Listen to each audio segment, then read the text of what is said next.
Bueno, ahí arriba. ¿Eh? Es ahí arriba. Ahí. Sí. Ah. Sí, muy bien.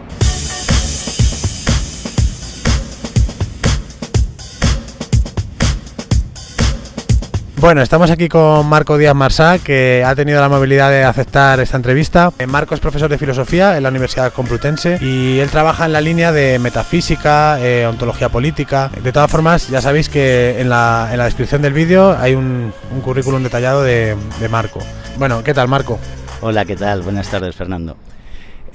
Marco, bueno, te voy a hacer las preguntas que hago a los entrevistados habitualmente, ¿vale?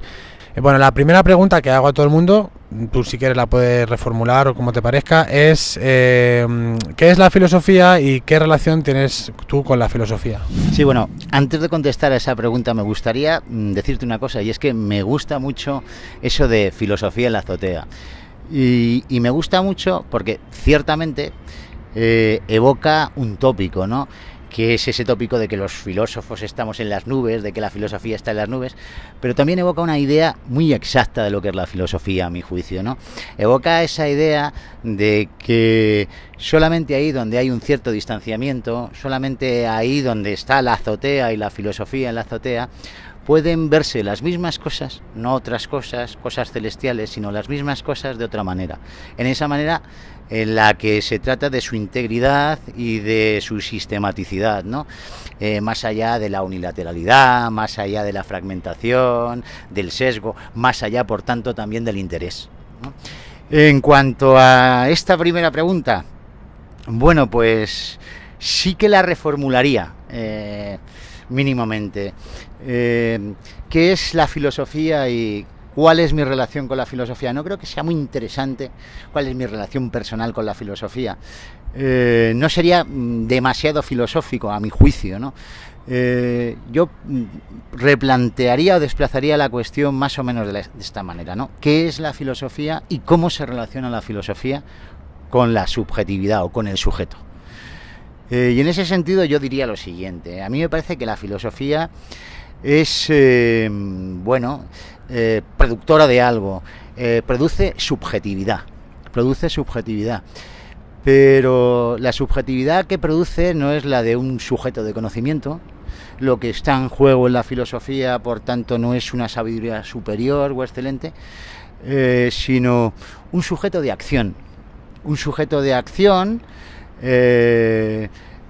y justamente en la medida en que se dedica a eso de la filosofía.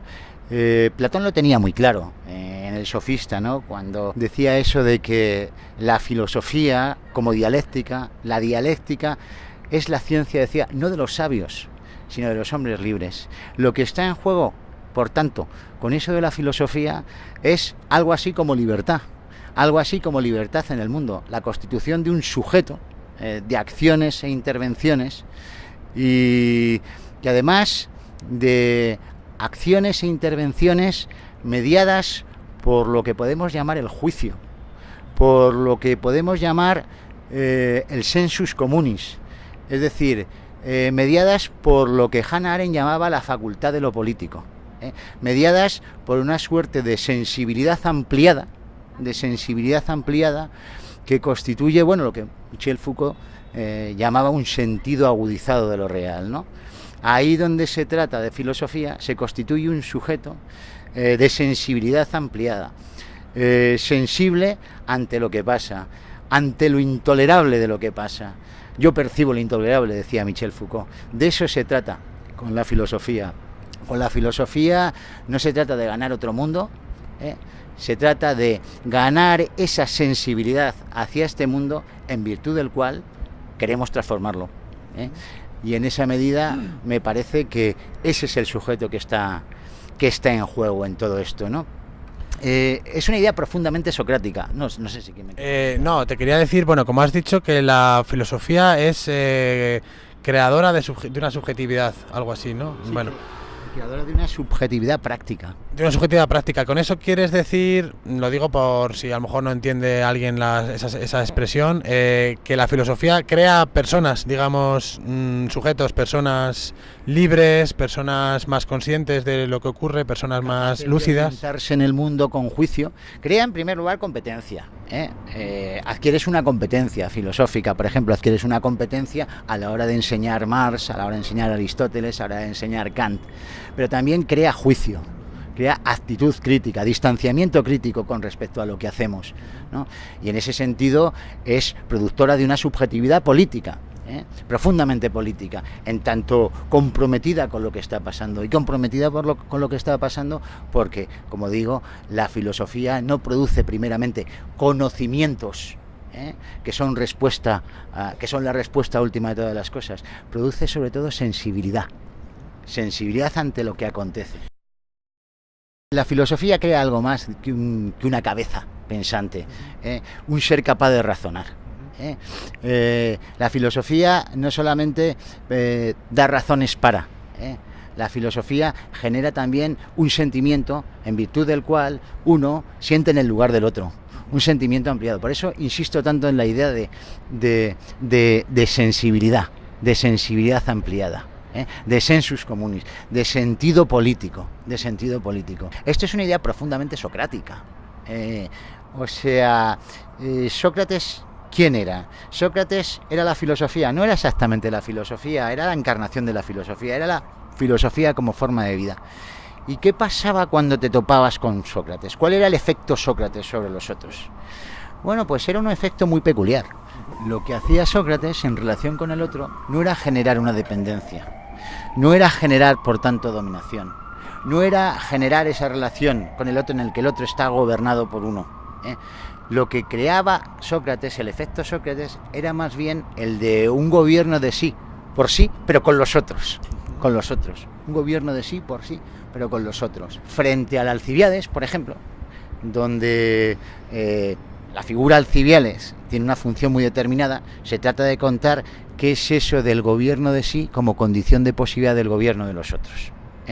Para ejercer poder, para ser un buen gobernante, tal como es Alcibiades, o tal como, mejor dicho, pretende ser Alcibiades en ese diálogo, ante todo hay que gobernarse a sí mismo, ante todo hay que plegar la propia fuerza, de un modo sapiente, calculado, a fin de hacer posible un gobierno de los otros, y además un gobierno de los otros productivo, tanto más productivo cuanto el gobernante se gobierne a sí mismo, pliegue su fuerza y la module, también modulando su voz. Pero el efecto Sócrates era otro. Sócrates más bien creaba las condiciones no para un gobierno de los otros, sino las condiciones para que cada cual por sí mismo gobernara, como digo, en común con los otros. Por eso te encuentras con que Sócrates, por ejemplo, en la Apología, está llamando todo el rato al cuidado de sí mismo, al gobierno de sí mismo, permanentemente. No al conocimiento de sí, por cierto, sino a la constitución de un sí mismo como sujeto de acción libre, de autonomía, y además de acción libre y de autonomía en tanto que mediada por la relación con los otros. Tenemos una idea muy interesante, y es que, de acuerdo con esta idea socrática de la relación gobierno de sí, gobierno con los otros, el gobierno de sí no es la condición del gobierno de los otros, y por tanto la ética no es la condición de la política o algo así. El gobierno de sí es indisociable del gobierno de los otros. Hay una identidad entre el gobierno de sí y el gobierno de los otros. Sócrates, ¿no? La subjetividad, sí, la subjetividad política, la subjetividad, por tanto, que se constituye es una subjetividad profundamente política. ¿Tiene eso que ver, Marco, perdona que te interrumpa, con la democracia? Tiene que ver con la democracia y tiene que ver con el derecho, sin duda, porque si la filosofía entraña la exigencia de la constitución de esta subjetividad práctica, entonces necesariamente, a mi juicio, entraña también la exigencia de la constitución de estructuras jurídico-políticas que garanticen que un gobierno de sí sea indisolublemente un gobierno de los otros. Es decir, que uno sea al tiempo gobernante y gobernado, es decir, que uno sea colegislador. Y eso, bajo las condiciones de un mundo absolutamente plural, ilimitado como el nuestro, donde estamos condenados a entendernos, no podemos habitar en cualquier lugar, entraña la exigencia de que sea el derecho, la formalidad del derecho, la que regule la convivencia, garantizando la pluralidad y la soberanía de todos, esa soberanía de todos que es, repito, indisociablemente gobierno de sí y gobierno de los otros. Quiero decir que sin derecho, sin representación, no puede darse esa división de poderes, que es la condición de posibilidad de que no haya algo así como despotismo, y que por tanto haya una verdadera democracia. Es decir, la democracia que se salta la representación, por saltarse la representación, se salta también necesariamente la división de poderes, de tal manera que no es posible en ese estado de cosas distinguir entre el poder legislativo y el poder ejecutivo. Solamente mediante ese artificio llamado representación puede garantizarse que un gobierno de sí sea indisociablemente un gobierno de los otros. Es decir, que haya soberanía de todos los que componen una comunidad política bajo condiciones de pluralidad. Y este carácter político que estás describiendo de la actividad filosófica tendrá quizá algo que ver con ese ataque por parte de la autoridad contra la filosofía institucional, digamos, contra lo que son la filosofía en la enseñanza secundaria, la filosofía también en la academia. ¿Crees que tiene algo que ver o no? Sin duda. Vamos a ver. La filosofía, ahora iba a decir algo más sobre este asunto, a mi juicio es crítica. Ahora bien, ¿bajo qué condiciones puede haber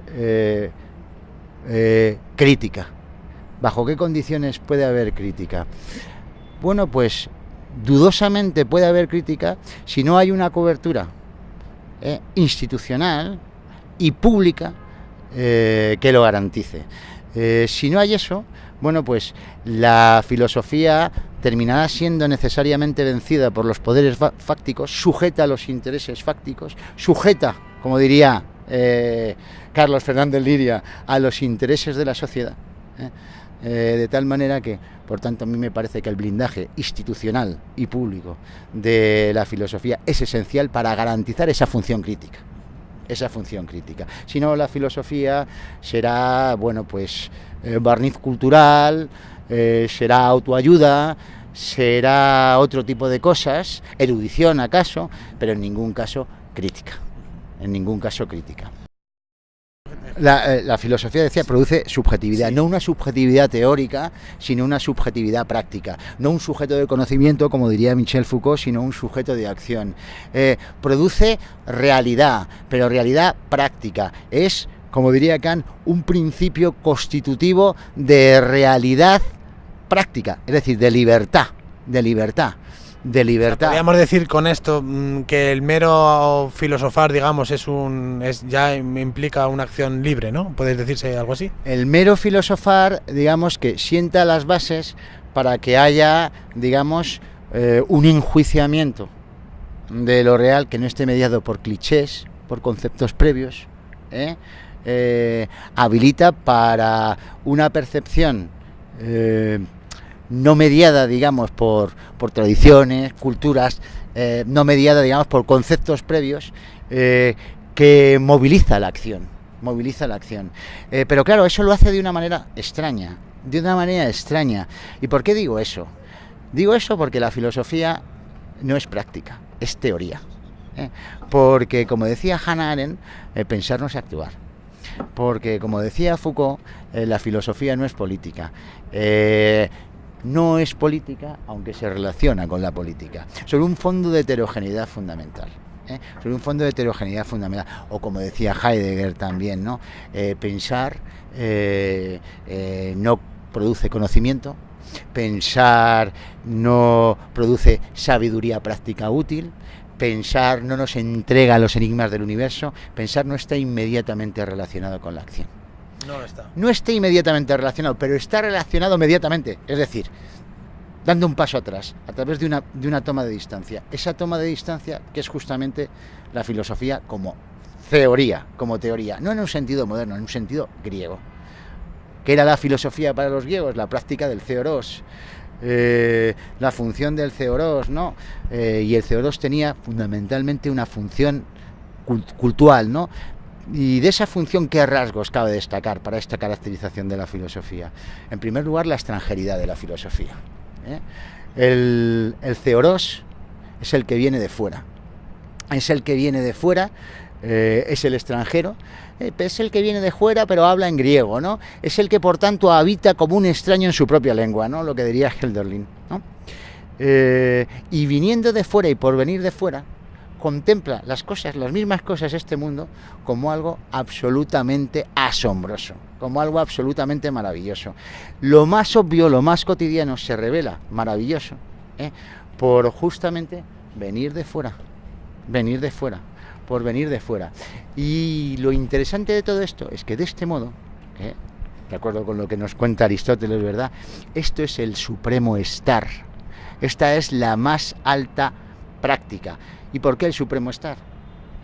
Porque uno está en el mundo, pero sin dejarse absorber por el juego del mundo. Uno está, pero a distancia con respecto a lo que está. No en esa distancia que sería estar en las nubes, no en esa distancia que es estar en otro mundo, no en esa distancia en la que se trata de contemplar las verdaderas realidades, sino en esa distancia en la que uno observa críticamente esta realidad. Si quieres pasamos a la siguiente pregunta. ¿Seguimos? Sí, bueno, yo creo que podría enlazar una cosa con otra, pero bueno, claro, en ese sentido, si la filosofía es ese supremo estar, en la medida en que uno está a cierta distancia con respecto a el mundo en el que está, podemos llegar a entender a partir de aquí en la idea de la filosofía como una tarea de actualidad, como un pensar la actualidad, como una ontología de la actualidad, ¿no?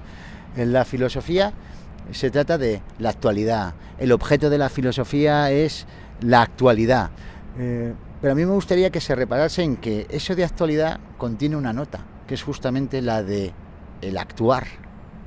La filosofía, por tanto, no es una mera práctica del presente, en la que acaso se tratase de la inscripción del pensamiento y la filosofía en el presente, de tal manera que la filosofía terminaría siendo reducida a hija de su tiempo, subsumida en la facticidad historiográfica de un determinado espacio. No.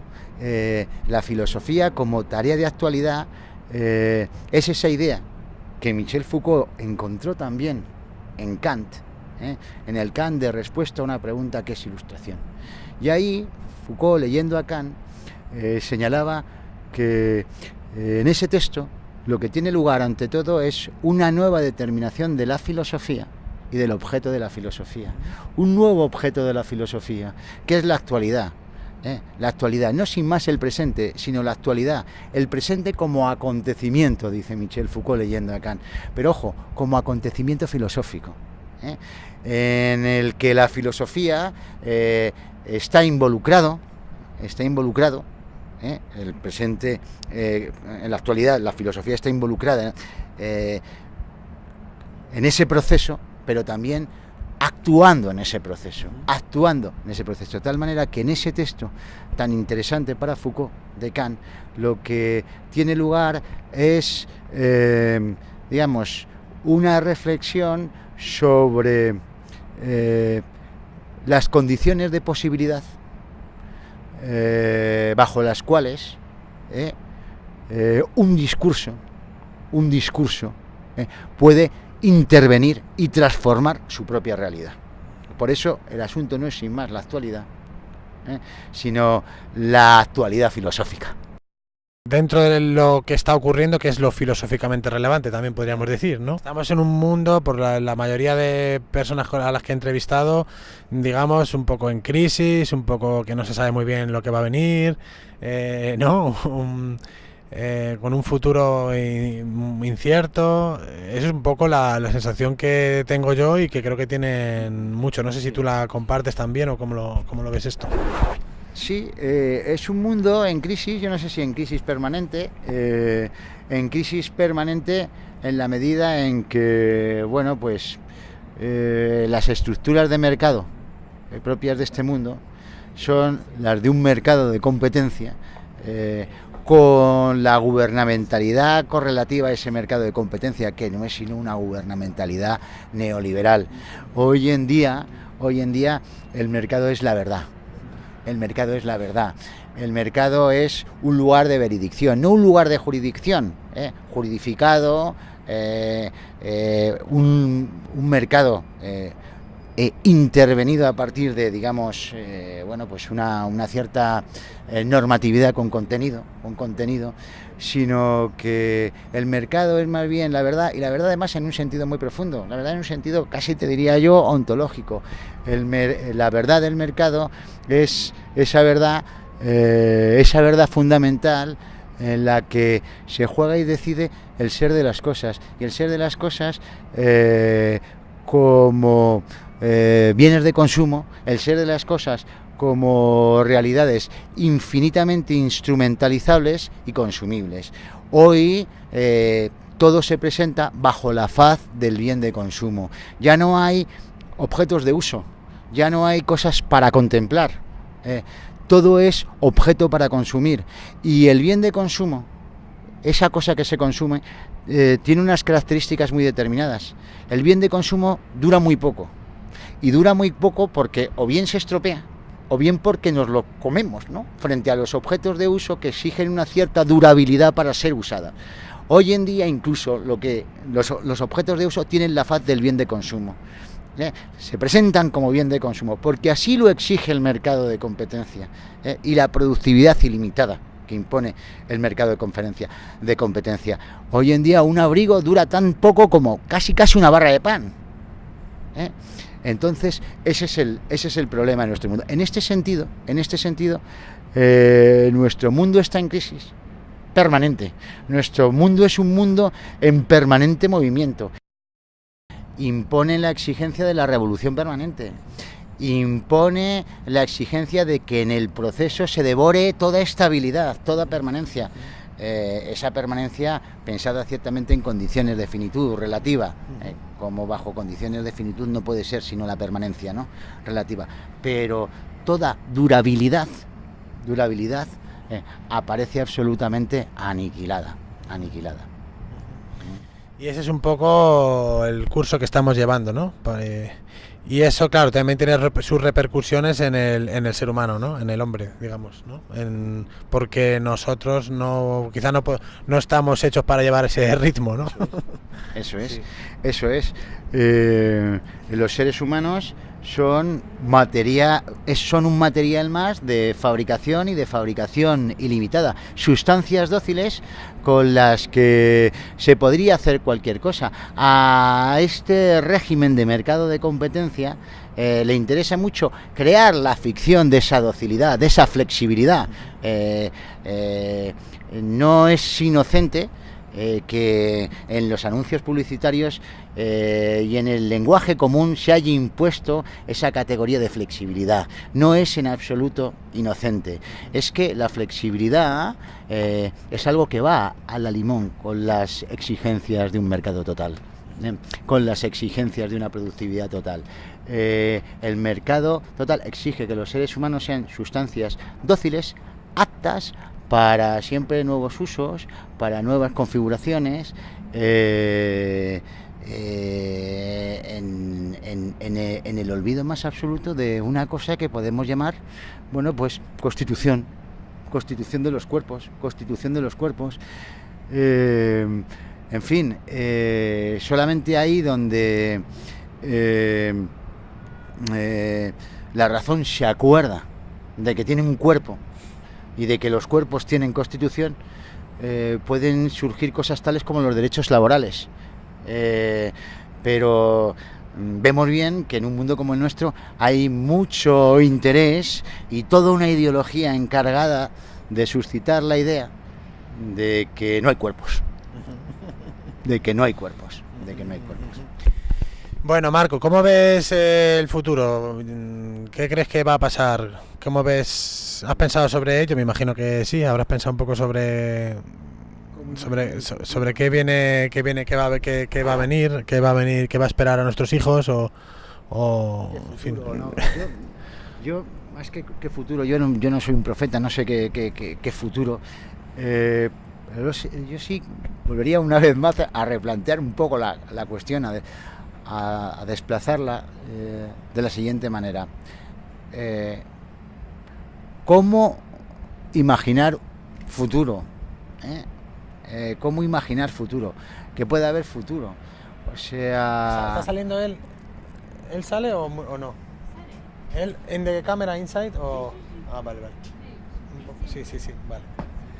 Y perdona, sigue entonces. Sí. ¿Cómo? A ver, lo que mira aquí. Sí, ¿no?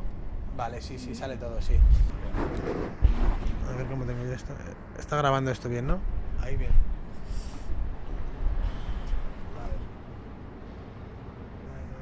Ay, qué bonito esto también aquí. Voy a mover un poco. A ver. Voy a poner aquí el... Sí.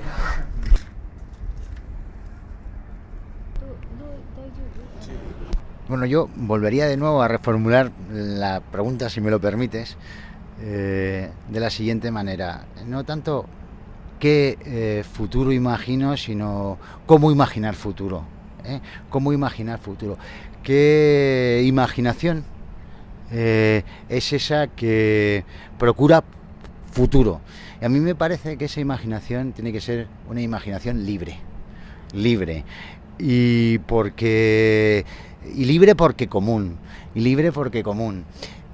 Ahora, bien, claro, ¿cuándo la imaginación juega libremente? Como decía Kant. ¿Cuándo la imaginación no esquematiza? ¿Cuándo la imaginación no está sometida al entendimiento? Bueno, pues justamente cuando, por obra de la intervención de la filosofía, se rompen los esquemas. Es absolutamente imprescindible esta ruptura de los esquemas para generar un libre juego de la imaginación y con ello un futuro verdaderamente futuro, no un futuro que esté ya encauzado, organizado de antemano a partir de un conjunto de clichés, etcétera. Entonces, la filosofía de alguna manera puede... Solamente se puede imaginar futuro ahí donde se produce este romper esquemas. Y esto es nuevamente lo que hace la filosofía. La filosofía no produce. La filosofía no produce conocimientos. La filosofía destruye más bien. Destruye toda una serie de clichés que inhabilitan para una consideración del caso, para una consideración, mejor dicho, de las cosas no como casos de una ley, sino en su propia singularidad descarnada, esa singularidad justamente que afecta, esa singularidad que se siente. La filosofía, si quieres, te libera de esos clichés y en virtud de esa liberación te sensibilizas ante el mal intolerable de este mundo. Y por eso creo que la filosofía no entrega a otro mundo, sino al deber de transformar este mundo. Este mundo, básicamente. Muy bien. O sea que también de alguna manera esto podría implicar que el futuro depende un poco de lo que hagamos, ¿no? El futuro depende de lo que hagamos y depende ante todo de que podamos hacer en la medida en que haya ejercicio crítico y un ejercicio crítico, como no puede ser de otra manera, bajo condiciones de publicidad, no hay palabra crítica y ejercicio crítico al margen de la publicidad, y eso a su vez exige instituciones que blinden esa publicidad. Solo entonces podremos hacer. Bueno, y entonces, Marco, ¿qué hacer? ¿Qué hacemos? ¿Qué hacer? Bueno, ¿qué hacer? Fíjate que esa pregunta yo creo que se la han hecho a mucha gente que se dedica a esto de pensar o de la filosofía, tal. A mí siempre me ha llamado la atención la respuesta que a esta cuestión dan Hannah Arendt y de nuevo Michel Foucault, que es exactamente la misma. Hay, yo creo que una profunda relación entre lo que dicen Foucault y Hannah Arendt acerca de la relación entre la filosofía y la política. A Foucault le preguntan en el año 84, en el marco de una entrevista que luego se editó bajo el título Le souci de la vérité, el cuidado de la verdad, ¿qué hacer? ¿Cómo actuar? Y la respuesta de Foucault es, a mi juicio, muy interesante. Foucault dice algo así como que la labor del intelectual no es decir a los demás lo que han de hacer. Y a continuación dice, ¿con qué derecho podría hacerlo? Claro, ¿con qué derecho el intelectual podría decir a los demás dónde está su verdad, cómo encontrarla, cómo actuar también en política? ¿Con qué derecho? Solo en la medida en que el intelectual fuera, digamos, el particular, un poco a lo Kierkegaard, que tuviera un contacto privilegiado, directo, con el saber, que solo a un hombre excepcional le estaría entregado. En ese sentido, el filósofo estaría legitimado en virtud de esa captación excepcional para gobernar a los otros, para decirles a los demás dónde está la verdad y cómo encontrarla, qué hacer en política también. Pero bajo condiciones de finitud, ¿esto es posible? Bajo condiciones de finitud, la tarea del intelectual, la tarea del filósofo es gobernar a los otros, manipular voluntades. ¿O no se trata más bien, como dice ahí Foucault, de contribuir a la formación de una voluntad? Y además dice de una voluntad política, es decir, contribuir a la formación de un sujeto político. Y ello, dice también Foucault en ese texto, en su campo propio,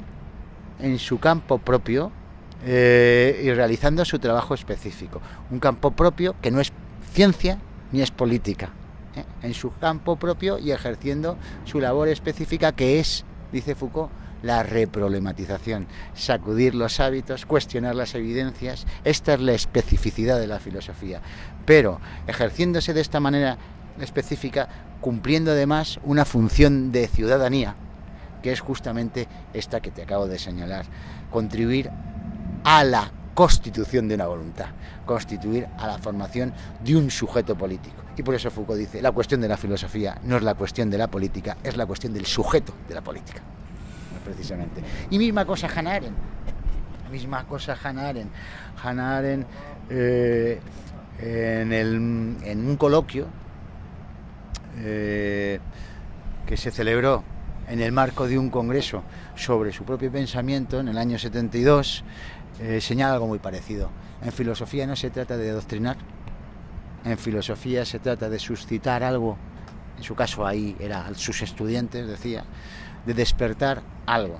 Y después de señalar eso, le pregunta un interlocutor en ese debate, ¿qué me puedes decir a mí como agente político, como persona comprometida políticamente? ¿Cómo actuar? ¿Qué hacer? Hannah Arendt contesta exactamente lo mismo que contesta Foucault, pero con cierta socarronería, ¿no? Y humor, ¿no? por Dios, no estamos en la guardería. Yo no le diría qué hacer, no le diría qué hacer, cómo actuar. Yo lo que le diría es que se sentara con otros y juntos determinasen una línea de acción. Esa es la política. Esa es la política. En la política se trata de eso. En la política se trata de generar en común soluciones. Necesariamente insuficientes, porque somos finitos. Pero la esfera de las soluciones no es la filosofía. La esfera de las soluciones es la política. La filosofía plantea problemas. Las soluciones, vuelvo a Hannah Arendt, son materia de política práctica, dice, sujeta al acuerdo de muchos.